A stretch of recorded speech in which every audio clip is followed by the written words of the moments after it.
Now this, I think, is the more familiar way, the more common way to solve proportions. You just use the cross products. You cross multiply and solve. So here, y over 2.5 equals negative 3 over 4. When you're doing problems with a negative fraction, I would say just give it to the numerator. Now you could just give it to the denominator, but you don't give it to both, one or the other. So here's what we're going to do. We're going to multiply the cross products, the things that are diagonal to each other. So I'm going to do y times 4, what's y times 4? 4y, nice. And I'm going to set that equal to the other cross products, which is 2.5 times negative 3. Positive times negative is negative, and 3 times 2.5 is 7.5.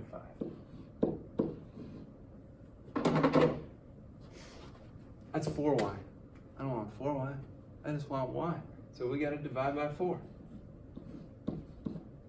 So let's see, negative 7.5 divided by 4 equals negative 1.875.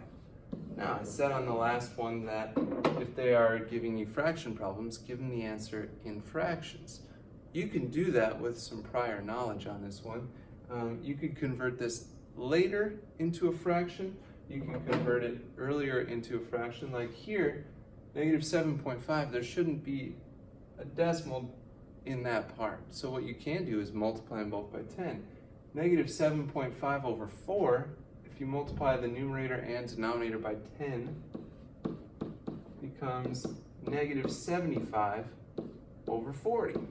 And you're like, oh, well, what goes into 75 and 40? 5 does. Divide them by 5. So 75 divided by 5 is 15. 40 divided by 5 is 8. You can leave it just like that. So you could say negative 15 eighths if you would like. Or you can say, turn it into a mixed number. 1 8 goes into 15. So you could say that's negative 1 and 7/8.